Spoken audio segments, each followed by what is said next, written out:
नहीं होता है, कंटिन्यू करने वाले हैं। तो आज राजस्थान कला साहित्य से रिलेटेड और राजस्थान के इतिहास से संबंधित 50 मोस्ट इंपोर्टेंट क्वेश्चंस हम कवर करेंगे। तो आप लोग भी साथ में राइट आंसर देते रहिए, जो भी आपका जितना भी स्कोर बनता है वो लास्ट में कमेंट करके बता दीजिएगा। रमेश जी, अनुष्का बिश्नोई, घनश्याम जी, किरण, ओके। तो सर मैं हूं प्रहलाद सारन, और अगर आप लोगों ने सब्सक्राइब नहीं किया है तो इस बटन पे ओके कर सब्सक्राइब कर लीजिए। और एक थोड़ी सी समस्या आ रही है, नोटिफिकेशन नहीं जाता बहुत लोगों के पास में, तो आप दो तो लाइव क्लास की टाइमिंग फिक्स याद रखिए। एक तो ऐसे जीडी का आपका 7:30 बजे लाइव होता है, और राजस्थान जीके का हम 9:30 बजे लाइव करते हैं। तो दो टेस्ट लाइव होते हैं, तो चाहे आपके पास नोटिफिकेशन आए या ना आए, फिक्स टाइमिंग पे आ जाया करो, डेली क्लास होगी आपकी। ओके गाइस, तो आवाज़ अगर बिल्कुल सही आ रही होगी, आ रही है तो बता दीजिएगा। और अनअकैडमी लर्निंग ऐप के बारे में जानते हो आप लोग, अगर डाउनलोड नहीं किया तो कर लीजिए। वहाँ पर अलग अलग टॉपिक वाइज आपको online question, current affair, mock test series, हर चीज़ मिलेगी। लाइव कहाँ से सर? यही यूट्यूब से सर, और कहीं से नहीं करने वाले, यूट्यूब से करने वाले हैं। फिक्स 7:30 बजे और 9:30 बजे यहीं इसी चैनल पे। तो चलिए सर शुरू करते हैं। पहले क्वेश्चन से आवाज़ अगर बिल्कुल सही आ रही होगी बता देना, अगर थोड़ा सा अगर आवाज़ में किसी में प्रॉब्लम आए तो आपको। खेम सिंह जी, जी सर कैसे हो सर? चलिए पहला क्वेश्चन हमारा है कि निम्नलिखित में से कौन सा ऐसा अभ्यारण्य है जहाँ पर बैबड़ पक्षी यानी इंपीरियल सेंट गाउन विश्व के लिए प्रसिद्ध है? दोनों नाम याद रखिए आप, इंपीरियल सेंट गाउन और एक बैबड़ पक्षी, यानी इन दोनों, इस पक्षी के लिए कौन सा अभ्यारण्य राजस्थान का है जो प्रसिद्ध है? पहले का राइट आंसर बता दीजिए, क्या हो जाएगा पहले का सही उत्तर? गजनेर अभ्यारण्य जो है वो इसके लिए प्रसिद्ध है। राइट आंसर आपका ए हो जाएगा। घनश्याम जी, संजू कुमार जी, रमेश, बिल्कुल सही है आपका। अनेक आपका भी सही है, गजनेर अभ्यारण्य हो जाएगा पहले का हमारा राइट आंसर। चलिए क्वेश्चन नंबर 2 है कि भारत में जो मुल्तानी मिट्टी का उत्पादन है, उस मामले में राजस्थान का कौन सा स्थान है? यानी पूरे भारत में जितनी मुल्तानी मिट्टी होती है, तो उसमें राजस्थान कौन से स्थान पर आता है? पहले, दूसरे, तीसरे या चौथे स्थान पर? ठीक है, तो मुल्तानी मिट्टी के मामले में राजस्थान जो है वो 1 नंबर पे, यानी पहले स्थान पर है। तो राइट आंसर आपका ए हो जाएगा यहाँ पर। हिमांशी अरोरा जी, बिल्कुल। दीपिका, लक्ष्मी, विजय कुमार जी, राइट है, पहला एक हो जाएगा राइट आंसर आपका। और क्वेश्चन नंबर 3 देखिए, 3 आपका है कि राजस्थान में कौन सा वृक्ष है जो कि धर्म ग्रंथ है, धार्मिक ग्रंथों में तो समी कहा जाता है, और स्थानीय भाषा में उसको जांटी कहते हैं? बिल्कुल इजी है जी। खेजड़ी जो होता है उसको धार्मिक ग्रंथों में समी कहा जाता है और स्थानीय भाषा में जांटी कहा जाता है। तो राइट आंसर आपका 3 नंबर हो जाएगा इसमें। और ये रहा आपका क्वेश्चन नंबर 4 कि आदिवासियों के द्वारा जो उदयपुर, डूंगरपुर और बांसवाड़ा के वनों को काटकर भूमि को किस प्रकार की कृषि के लिए योग्य बनाते हैं? यानी उदयपुर में, डूंगरपुर में और बांसवाड़ा में जो आदिवासी लोग रहते हैं, वो जो वनों की जो भूमि है उसको काट कर कृषि करते हैं। तो किस प्रकार की कृषि करते हैं वो बताना है 4 का राइट आंसर। वालरा कृषि 2 नंबर आपका राइट आंसर हो जाएगा। और क्वेश्चन नंबर 5 है कि मेवाड़ टेक्सटाइल मिल की जो स्थापना की गई थी वो किस वर्ष की गई थी? मेवाड़ टेक्सटाइल मिल की स्थापना कब हुई थी? और ये 1938 1938 में हुई थी। राइट आंसर आपका ए। सीमा शर्मा, रीति कुमार जी, रेणु गोस्वामी, ओके। रमेश मीणा जी, कन्हैयाराम जी, ओके। 1 नंबर आपका राइट आंसर हो जाएगा। चलिए 6 नंबर आपका है कि चिंकारे के लिए कौन सा अभ्यारण्य प्रसिद्ध है? मुख्य रूप से चिंकारों के लिए प्रसिद्ध अभ्यारण्य कौन सा है? नाहरगढ़ अभ्यारण्य जो है चिंकारों के लिए जाना जाता है। राइट आंसर आपका 1 नंबर हो जाएगा। सलीम खान जी, अब आया नोटिफिकेशन, लेट आता है सर, काफी सारे बच्चों ने बोला है, तभी मैंने टाइमिंग फिक्स कर किया ताकि आपको परेशान ना होना पड़े। चलिए इसका 1 नंबर राइट आंसर हो जाएगा, चिंकारों के लिए नाहरगढ़ अभ्यारण्य है। और क्वेश्चन नंबर 7 आपका है कि मरुस्थल के विकास को रोकने के लिए सरकार ने 1991 में एक कार्यक्रम चलाया था, यानी मरुस्थल आगे ना बढ़े, मरुस्थल का विस्तार ना हो, उसे रोकने के लिए कार्यक्रम चलाया गया था 1991 में, 1991 में। उस ऑपरेशन का, उस कार्यक्रम का नाम बताना है। 7 का right answer operation Khejra, 1 number आपका राइट आंसर हो जाएगा। और क्वेश्चन नंबर 8 कि कौन सा जिला है जो वन संपदा में धनी है? सिंपल भाषा में कहे तो राजस्थान में सर्वाधिक वन है वो कौन से जिले में है? उदयपुर में है सर्वाधिक, 1 नंबर आपका राइट आंसर हो जाएगा। चलिए क्वेश्चन नंबर 9 आपका है कि कौन सा जोड़ा है वो सुमेलित है, यानी सही कौन सा है? पहला आपका है कि राष्ट्रीय रणथंभौर राष्ट्रीय उद्यान जो है ये काले हिरणों का संरक्षण करता है। दूसरा है कि केवलादेव राष्ट्रीय उद्यान जो है ये बाघ संरक्षण उद्यान है। तीसरा मरु उद्यान है जो कि जीवावशेषों का संरक्षण करता है। चौथा है अमृता देवी कृष्ण मृग पार्क जो प्रवासी पक्षियों का संरक्षण करता है। तो कौन सा जोड़ा इसमें सुमेलित है? तो राइट आंसर आपका 3 नंबर हो जाएगा, मरु उद्यान है, ये सही हो जाएगा, बाकी तो गलत है आपके। चलिए 10 नंबर आपका है कि महाराजा उमेद मिल्स की स्थापना हुई थी, कब हुई थी? 1942 में। और कौन से नगर में की गई थी? दोनों याद रखनी है, एक तो कि महाराजा उमेद मिल्स की स्थापना कब हुई थी 1942 में, और कौन से शहर में हुई थी? पाली में की गई थी, ये आपका राइट आंसर बन जाएगा। चलिए, सागवान के वन है सबसे अधिक किस जिले में पाए जाते हैं? सागवान के वन सर्वाधिक कहाँ होते हैं? हिंट के लिए आपको दक्षिणी राजस्थान में सर्वाधिक होते हैं, बांसवाड़ा, ये हो जाएगा राइट आंसर। लेकिन एक चीज थोड़ा सा यहाँ पे नोट करना है, अभी एक क्वेश्चन आया था पीछे के एग्जाम में जिसमें बांसवाड़ा और उदयपुर दोनों एक ऑप्शन दे रखे थे, यानी दो दो जिलों के नाम दे रखे थे, जैसे बांसवाड़ा उदयपुर दोनों थे, वो राइट क्वेश्चन हुआ था। ठीक है, तो इतना याद रखिए, एक तो कि दक्षिणी राजस्थान में होता है, ठीक है, अलग अलग ऑप्शन आते हैं जो तो बांसवाड़ा करना है आपको, क्योंकि सर्वाधिक बांसवाड़ा में होता है। और दो दो जिलों के नाम साथ में पूछ लिया जाता है, तो बांसवाड़ा और उदयपुर, तीन तीन के आए, अगर डूंगरपुर भी साथ में आता है तो वो भी राइट रहेगा। ठीक है, ये तीनों क्वेश्चन अलग अलग आ चुके हैं, तो थोड़ा सा ध्यान देना इसमें। चलिए 12 नंबर आपको जयपुर संभाग के बारे में बताना है। अलग अलग कथन दे रखे हैं, पहले कथन देख लीजिए। पहला आपका है कि जयपुर संभाग जो है सर्वाधिक साक्षरता वाला संभाग है। दूसरा है कि जयपुर संभाग जो है जनसंख्या की दृष्टि से छोटा जिला है, दौसा है, यानी उस जयपुर संभाग में। तीसरा है कि जयपुर संभाग का क्षेत्रफल जो है वो है 36,604 किलोमीटर। अब आपको बताना है कि तीन जो कथन दे रखे हैं इनमें से कौन सा कथन है वो सही है। ठीक है, ऑप्शन दिखाते हो, 1 नंबर, 2 नंबर, 3, 1 3, 1 2 या 2 3। तो बता दीजिए राइट आंसर। जी, पहला कथन आपका सही है, दूसरा भी सही है, तीसरा कथन सही नहीं है, तो आपका राइट आंसर हो जाएगा 1 नंबर और 2 नंबर, सी राइट आंसर है। ठीक है। चलिए क्वेश्चन नंबर 13 आपका है कि बाराकोटड़ी नाम से कौन सा राज्य प्रसिद्ध है? बाराकोटड़ी, जी, आमेर, राइट आंसर आपका ए हो जाएगा। चलिए क्वेश्चन नंबर 14 देख लीजिए। 14 आपका है कि मुगल बादशाह अपनी बीजियों में से आधी के लिए राठौड़ों की 1 लाख तलवारों के एहसानमंद थे, और ये कथन किसका था? किस इतिहासकार ने ये कहा था कि मुगल बादशाहों ने जितनी भी विजय की थी उनमें आधी विजयों के लिए वो राठौड़ों की 1 लाख तलवारों के एहसानमंद थे? किसने कथन कहा था ये? और ये कर्नल जेम्स टोड का कथन था, घोड़े वाले बाबा का। राइट आंसर आपका ए हो जाएगा, जिन्होंने सबसे पहले राजस्थान का इतिहास है वो सुव्यवस्थित तरीके से लिखा था। इसलिए कर्नल जेम्स टोड को क्या कहा जाता है? राजस्थान के इतिहास का पिता कहा जाता है। ठीक है, यानी क्रम वाइज सबसे पहले जो सुव्यवस्थित तरीके से लिखा था ना इतिहास, इन्होंने ही लिखा था। 1 नंबर आपका राइट आंसर हो जाएगा। क्वेश्चन नंबर 15 है कि संस्कृत कवि यानी राजशेखर जी थे, वो किस शासक के दरबार में थे? राजशेखर किस शासक के दरबार के कवि थे? और महेंद्रपाल प्रथम के दरबार में थे, तो राइट आंसर आपका ए हो जाएगा। चलिए क्वेश्चन नंबर 16 देखिए कि राजस्थान के किस पुरातात्विक स्थल यानी प्राचीन सभ्यता का जो स्थल है उनमें से अपोलोडोरस के सिक्के प्राप्त हुए हैं? इनमें से रेड में प्राप्त हुए हैं, तो राइट आंसर आपका 2 हो जाएगा। ये पुरातात्विक स्थल है, प्राचीन सभ्यता का जो स्थल है, 2 नंबर आपका राइट आंसर। चलिए क्वेश्चन नंबर 17 गुर्जर प्रतिहार वंश से रिलेटेड कि नागभट्ट प्रथम को नारायण और मलेच्छों का नाशक कौन सी प्रस्ति में कहा गया है? जी, ग्वालियर प्रस्ति में। दो तीन चीजें याद रखनी है, क्वेश्चन दो तीन तरीके से है। एक तो कि ग्वालियर प्रस्ति है उसमें क्या जानकारी मिलती है, तो एक तो इसमें यह रखना है कि गुर्जर प्रतिहार वंश के बारे में जानकारी मिलती है। ठीक है, और नागभट्ट प्रथम को नारायण और मलेच्छों का नाशक किसमें कहा गया? ग्वालियर प्रस्ति में कहा गया है। नागभट्ट प्रथम जो है ये गुर्जर प्रतिहार वंश से रिलेटेड है, तो 1 नंबर आपका राइट आंसर हो जाएगा। क्वेश्चन नंबर 18 कि निम्न में से कौन सी जगह हाथ के बने कागज के लिए प्रसिद्ध है?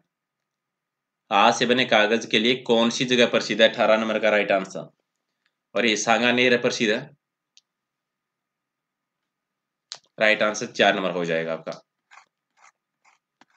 चलिए क्वेश्चन नंबर 19 कि राजस्थान में काला पत्थर कहां से निकाला जाता है? काला पत्थर के लिए राजस्थान की कौन सी जगह प्रसिद्ध है? ये क्वेश्चन भी आपका आ चुका है, राजस्थान पुलिस में भी आ चुका है 2 बार, पटवारी में भी आया था। तो भैंसलाना जो है ये प्रसिद्ध है, 1 नंबर आपका सही उत्तर है। चलिए question number 20 very very important कि भेड़ की कौन सी नस्ल है जो गलीचा ऊन के लिए उत्तम मानी जाती है? गलीचों के निर्माण के लिए किस भेड़ की ऊन है वो सबसे सर्वोत्तम मानी जाती है, उत्तम मानी जाती है? जैसलमेरी भेड़ की। राइट आंसर आपका 1 नंबर हो जाएगा। चलिए बिल्कुल इजी सा क्वेश्चन नंबर 21 की खरीफ की फसल के लिए उपयुक्त फसल चक्र निम्न में से कौन सा है? यानी खरीफ की फसल कौन कौन सी, इनमें से सही उत्तर कौन सा है, किसका राइट आंसर? जी, मोठ, बाजरा और चावल। राइट आंसर का डी हो जाएगा। क्वेश्चन नंबर 22 कि राजस्थान का सर्वोच्च नागरिक पुरस्कार है और राजस्थान सरकार के द्वारा ये राजस्थान रत्न जो पुरस्कार की जो शुरुआत की गई थी वो किस वर्ष में की गई थी? ये चीज तो राजस्थान का सर्वोच्च पुरस्कार कौन सा है? राजस्थान रत्न। और शुरू कब हुआ था ये? 2012 में इसकी शुरुआत की गई थी। तो राइट आंसर आपका सी हो जाएगा इसमें। चलिए क्वेश्चन नंबर 23 कि राजस्थान में राजीव गांधी पर्यावरण संरक्षण जो पुरस्कार दिया जाता है वो किसके जन्मदिन कब दिया जाता है? 23 का राइट आंसर। राजीव गांधी पर्यावरण संरक्षण पुरस्कार कब दिया जाता है? विश्व पर्यावरण दिवस के दिन दिया जाता है और विश्व पर्यावरण दिवस कब मनाया जाता है? 5 जून को मनाया जाता है। तो राइट आंसर आपका हो जाएगा 2 नंबर इसमें। बिल्कुल इजी सा क्वेश्चन। क्वेश्चन नंबर 24 की एक पुस्तक है हिस्ट्री ऑफ राजस्थान, इसके लेखक कौन है? हिस्ट्री ऑफ राजस्थान ये रीमा हुजा के द्वारा लिखी गई थी। 1 नंबर आपका सही उत्तर। क्वेश्चन नंबर 25 की राजस्थान के जो बजरंग लाल ताकर है उन्हें पद्म श्री पुरस्कार 2013 के लिए चुना गया था। तो आपको बताना है कि बजरंग लाल ताकर जो हैं वो किस खेल से संबंधित हैं?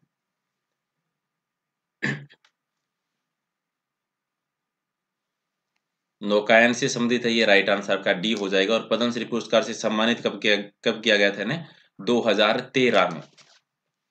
अब कोई कमेंट करके बता दीजिए एक चीज कि बजरंग लाल ताकर जो है वो राजस्थान के कौन से जिले से संबंधित हैं? चलिए क्वेश्चन नंबर 26 की राजस्थान राज्य मानवाधिकार आयोग की स्थापना कब हुई थी? राजस्थान राज्य मानवाधिकार आयोग की स्थापना 2000 में। जी सर बिल्कुल। और 27 नंबर है कि राज्यपाल अपना त्याग पत्र संबोधित किसको करता है? राज्यपाल त्याग पत्र अपना राष्ट्रपति को देता है। 28 नंबर की गोगा जी का मेला कौन से महीने में पड़ता है? गोस्वामी बीकानेर। जी बिल्कुल बिल्कुल सही। गोगा जी का मेला किस महीने में पड़ता है रुपेश जी? 28 का राइट आंसर। और ये भाद्रपद में आता है। ये आपका राइट आंसर हो जाएगा सर। क्वेश्चन नंबर 29 है कि मानसी के काल में जगत शिरोमणि मंदिर जो कि आमेर जिले में है उसका निर्माण किसने करवाया था? पहली चीज की जगत शिरोमणि का मंदिर है कहाँ पे? आमेर जयपुर में है। किसके शासनकाल में निर्माण हुआ था? मानसी के शासनकाल में। और किस रानी ने करवाया था उसका नाम बताना है। 29 कंकावती रानी के द्वारा करवाया गया था। 1 नंबर आपका सही उत्तर हो जाएगा। क्वेश्चन नंबर 30 की बाबर और महाराणा सांगा के मध्य खानवा का युद्ध कब हुआ था? बिल्कुल इजी सा है। 1527 में हुआ था, सभी को पता है। निश्चित डेट कौन सी थी? 15 जून। ओके। 31 है कि किस मारवाड़ शासक ने भाटियों को पोकरण बेचा था? भाटियों को पोकरण किस मारवाड़ शासक के द्वारा बेचा गया था? रावचंद्र सेन। बी आपका सही उत्तर हो जाएगा सर। चलिए क्वेश्चन नंबर 32 की राजस्थान का हृदय किसको कहा जाता है? जी बिल्कुल जी सर, अजमेर।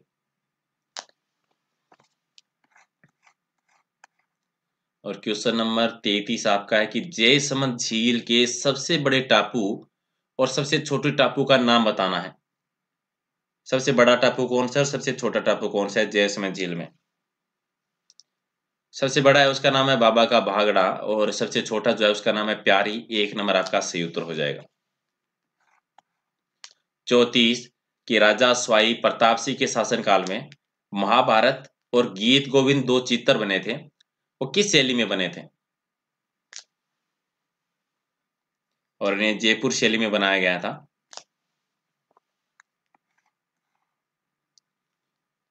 35 है कि राजस्थान का कौन सा किला है जिसकी आकृति है वो मयूर के समान है और जिस कारण उसको मयूर ध्वज गढ़ भी कहा जाता है।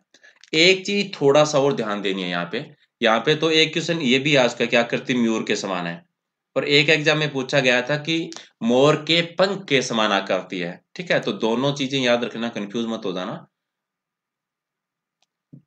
जी 35 जिसे जोधपुर का किला जो है मयूर ध्वजगढ़ भी कहा जाता है, मोर ध्वजगढ़ भी कहा जाता है जोधपुर का। जी डी हो जाएगा राइट आंसर आपका। चलिए, अधिकांश इतिहासकारों का मत है कि गुर्जर प्रत्यार यानी गुर्जर प्रत्यार जो थे उनकी उत्पत्ति को लेकर अलग अलग इतिहासकारों के बीच में मतभेद है। ठीक है, तो ज्यादातर इतिहासकार क्या मानते हैं कि गुर्जर प्रत्यार कौन थे? उनका मानना है कि मूलतः भारतीय ही थे। ठीक है, हालांकि अलग अलग इतिहासकारों का अलग अलग मत है, तो ये इसमें राइट आंसर हो जाएगा आपका। और 37 है कि बचपन में जीजाबाई का मूल नाम क्या था? जीजाबाई का मूल नाम, बचपन का नाम, 37 का राइट आंसर। जी से बिल्कुल जीजाऊ, ए आपका सही उत्तर हो जाएगा। क्वेश्चन नंबर 30 कि रणथंभौर के किस चौहान शासक का इल्तुतमिश ने दिल्ली में वध करवा दिया था? रणथंभौर का कौन सा चौहान शासक था? 38 का राइट आंसर। ये तो बता दीजिए, क्योंकि आप वीडियो को लाइक करते नहीं हो तो कम से कम मेरा कत्ल तो करवा ही दीजिए। सी आपका राइट आंसर हो जाएगा।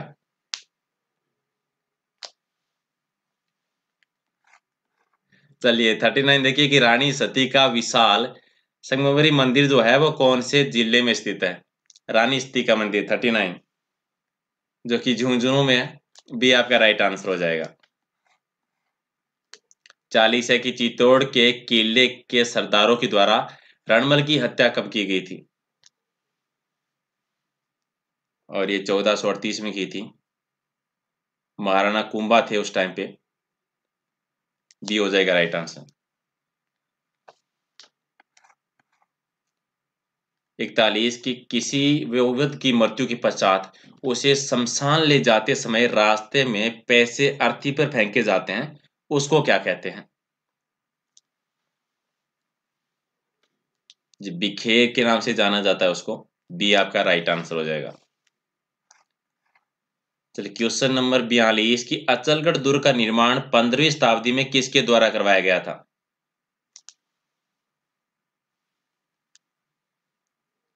अचलगढ़, चलिए कुंभा ने करवाया था इसका निर्माण। डी हो जाएगा राइट आंसर। और 43 के शेखावाटी की स्वर्णनगरी के नाम से किसको जाना जाता है? शेखावाटी की स्वर्णनगरी किसको कहा जाता है? Open art gallery. जी नवलगढ़, डी हो जाएगा राइट आंसर। किस दुर्ग का प्रवेश द्वार है जो नौलखा दरवाजा के नाम से जाना जाता है? 44 का राइट आंसर। नौलखा दरवाजा, और ये होता है रणथंभौर। डी आपका सही उत्तर है। चलिए क्वेश्चन नंबर 45 आपका है कि निम्न में से कौन सा कथन है वो नारायणी देवी वर्मा के संदर्भ में गलत है? स्वतंत्रता सेनानी थी ये। कौन सा कथन गलत है इनके बारे में? एक 1970 से 76 तक राज्यसभा के सदस्य रही। दूसरा है कि 1944 में भीलवाड़ा में महिला आश्रम की इन्होंने स्थापना की थी। तीसरा है कि 57 से लेकर 62 तक लोकसभा की सदस्य रही। और आपका डी आता है कि उन्होंने 1942 में आंदोलन में भाग लेने के लिए जेल जाना पड़ा था। कौन सा कथन गलत है? इसमें आपका सी गलत है, बाकी तो सारे सही हैं इनके। ठीक है, तो राइट आंसर आपका सी हो जाएगा। 46 है कि कितने सोपानों में सिपाहियों का राजस्थान में विलय हुआ था? सॉरी, सिरोही का। कितने सोपानों, सिरोही का विलय राजस्थान में कितनी बार में हुआ था? और ये 2 बार में हुआ है। राइट आंसर आपका हो जाएगा बी। क्वेश्चन नंबर 47 की अजमेर का राजस्थान विलय कब हुआ था? लास्ट में 1956 में हुआ था। क्वेश्चन नंबर 48 की साधु सीताराम दास जो हैं वो किस कृषक यानी किसान आंदोलन से संबंधित थे जो सबसे लंबा चला था 1897 से लेकर लगभग 1944 तक? बिजोलिया किसान आंदोलन। राइट आंसर आपका ये हो जाएगा। चलिए सेकंड लास्ट क्वेश्चन कि 1572-73 में अकबर जोधपुर किसको सुपुर्द किया था, यानी जोधपुर का शासन किसको सौंप दिया था इन्होंने? और ये बीकानेर के रुदायसी हैं, इन्हें सौंपा था, तो राइट आंसर का बी हो जाएगा। और ये रहा क्वेश्चन नंबर 50 आज के टेस्ट का लास्ट क्वेश्चन कि अलाउद्दीन खिलजी ने निम्नलिखित विजयों का क्रमानुसार बताना है, यानी अलाउद्दीन खिलजी ने इतने जिलों को जीत लिया था, क्रम के अनुसार बताना है। 1 नंबर रणथंभौर, जालोर, चित्तौड़गढ़ और सिवाना है। विजय राय का जी वेलकम सर, पहली बार आए हो। तो कालक्रम के अनुसार बता दिए, सबसे पहले किस पर विजय हासिल की थी, बाद में किस पे? 50 का राइट आंसर। सबसे पहले रणथंभौर पे हुई थी, तो 1 नंबर आपका ये हो जाएगा। फिर आपका चित्तौड़ पे तो 2 नंबर आपका ये हो जाएगा। फिर सिवाना पे 3 नंबर और फिर जालौर पे तो 4 नंबर, यानी ए, स, द और ब। राइट आंसर आपका 2 नंबर हो जाएगा इसमें। ठीक है, सबसे पहले रणथंभौर, फिर चित्तौड़, फिर सिवाना और फिर जालौर पे। ठीक है, तो ये थे सर आज के 50 क्वेश्चन। अब बात रही इसकी पीडीएफ की, तो पीडीएफ आप 2 जगह से ले सकते हो, या तो आप टेलीग्राम चैनल से या फिर फेसबुक पेज से। दोनों का लिंक आपको डिस्क्रिप्शन में मिल जाएगा। और इसके अलावा इससे पहले भी 400 से ज़्यादा राजस्थान जीके के टेस्ट हो चुके हैं, उनकी पीडीएफ भी वहाँ से आप ले सकते हो। अगर लिंक आप ज्वाइन नहीं करना चाहते तो प्रहलाद सारंग सर के नाम से आप सर्च भी कर सकते हो। फिर भी अगर पीडीएफ नहीं मिलती हो, कोई प्रॉब्लम हो या फिर पुरानी पीडीएफ एक साथ चाहिए, तो सर इंस्टाग्राम पे एक बार मैसेज छोड़ दीजिए, मैं आपको भेज दूंगा। और याद रखिए, जितने भी नए लोग हैं सब्सक्राइब कर लीजिए। एक तो 7:30 बजे शाम को आपका एसएससी का लाइव टेस्ट होता है, और 9:30 बजे फिक्स राजस्थान जीके का लाइव टेस्ट। ये नोटिफिकेशन आपको नहीं मिलता है सही टाइम पे, तो टाइमिंग याद रखिए, निश्चित टाइम पर आप आते रहिए। इसके अलावा 12 बजे हम साइंस करेंगे, और सुबह करंट अफेयर डेली नहीं करेंगे, लेकिन मोस्ट इंपोर्टेंट करंट अफेयर जितने हैं वो सुबह क्लास में करने वाले हैं। ओके गाइज, तो अगर पसंद आए तो लाइक कर दीजिए, नहीं आया तो धीरे से डिसलाइक कर दीजिए। Okay guys, good night, thank you. जी शीता, बिल्कुल डेली होती है, रोजाना फिक्स टाइम याद रखिए आप। Okay bye.